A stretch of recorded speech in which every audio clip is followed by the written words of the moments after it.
So on an epistemological level, since I'm a philosopher, on an epistemological level, the question that needs to be asked, and I think Lacan does a great discussion of this, is how is it that we come to interpret, right? How is it that we come to interpret, like we did STA4NCE, the oneric rebuses of our dreams, right? Our dreams are filled with images, right? But this is very, very important. In the dream state, I might see, let's go back to Saussure's original representation of sign. We have the image of a tree, and then we have TREE. And we said that TREE is the signal which directs me towards this signification. And that's pretty straightforward. However, in a dream state, if I were to see a tree, what you have to realize, and this is probably the simplest way, it might be a bit of a generalization, but this is the simplest way to understand what Lacan's attempting to do. Remember what Saussure says, and he agrees with Saussure on this. Saussure says that language cannot be reduced to its nomenclature, and we saw that, right? It is too simple, and it's actually incorrect to say that the word TREE is a representation in itself of tree. That's ridiculous, right? Well, what Lacan is saying is that in the dream state, right? In the dream state, so this will be the dream state. Within the dream state, the image of a tree is not to be understood as representing a tree within real life, right? It's not to say that it can't, but this isn't what Lacan and Freud are going to classify as an oneric rebus, right? It is something that needs to be understood because it represents something else in the real world. It doesn't represent a tree in the real world. My dream of a tree, and I can think of no greater image of a tree than Ayn Rand's tree.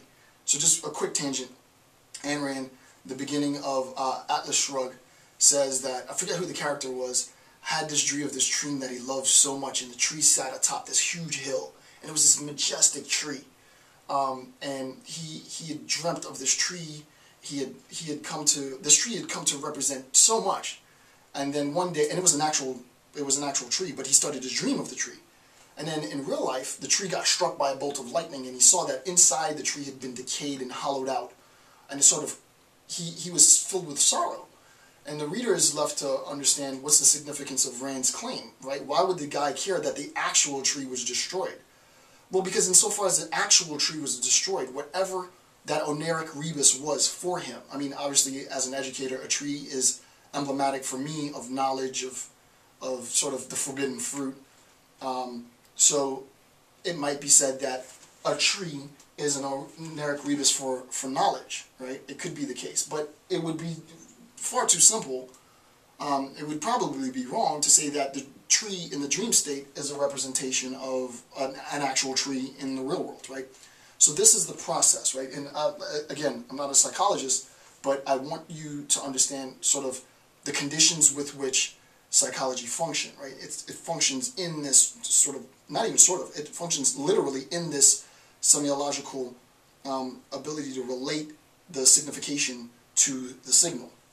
Now, he says, quote, on 510, he says, quote, "The dream is a rebus, the entire structure of the dream, not only the component parts of the dream, but the dream as such," Lacan says, "is a rebus." Insofar as you know that the dream is a rebus for Lacan and vis-a-vis Freud, we recognize, just like STA4NCE, that there is a level of interpretation that needs to be done to make sense of the dream. STA4NCE, in and of itself, by itself, as read, STA4NCE is completely meaningless. It is only within the context of the linguistic community, LINGUISTIC, it is only within the context of the linguistic community that STA4NCE has any meaning. Devoid of the linguistic community, this fails, for instance, as signification, fails to have representation as STA4NCE. If you were to think of this sort of cognitively, there has to be a relationship between what is being stated, right, what is being said, what is being presented, STA4NCE, and our ability to process that information and to give it meaning. It's what's known as a meaning-giving activity. M-E-A-N-I, meaning-giving activity. Right, a meaning-giving activity. So I'll give you a contemporary example and then I'll return because I just want to make sure that this is clear.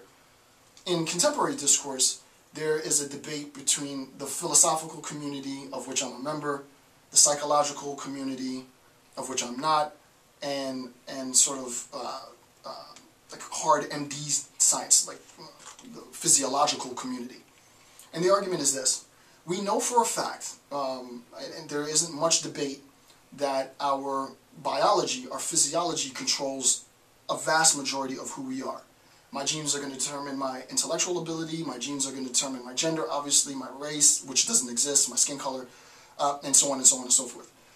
And a lot of this can be reduced to genes. So there is a movement within philosophy known as Physicalism. But within Physicalism, there's an even more profound subset of Physicalism known as reductive Physicalism. The attempt to reduce everything to biology. The problem, however, and the debate that's ongoing now is, can we reduce the emotions to biology? Some people say yes, we can reduce the emotions to biology, as evident in sort of behavior control through psychopharmacology. Other people say that we can't do it. And I've presented on this before, but here's a classical response. If it is the case that we are inherently able to reduce biology to, or emotions rather, to biology, psychopharmacology, then at least theoretically it should be the state of affairs that I can replicate my mental state. So imagine Michael Jordan has a particular brain state when he's shooting a three-point shot, and he has an ability that I don't have. I can't shoot basketball for the life of me. But he has a particular neurological state when he's shooting that basketball. It should at least theoretically be the case that since he and I are both humans, and since he and I, and this is assuming that we have the same sort of neural circuitry, right? I haven't deteriorated my neural connectivity through alcohol or drug abuse. I have what he has in his brain. I should be able to replicate his psychopharmacological neurological state in my brain and have exactly the same ability to shoot the ball, right? So, I mean, at least theoretically, it makes for great sci-fi. I should be able to pop the Michael Jordan pill. I pop the pill, I have a replication, it induces a replicated neurological state, and now I can shoot my ball like Michael Jordan. That is until, of course, the pill wears off and I go back to being just a professor, right? So that's the idea.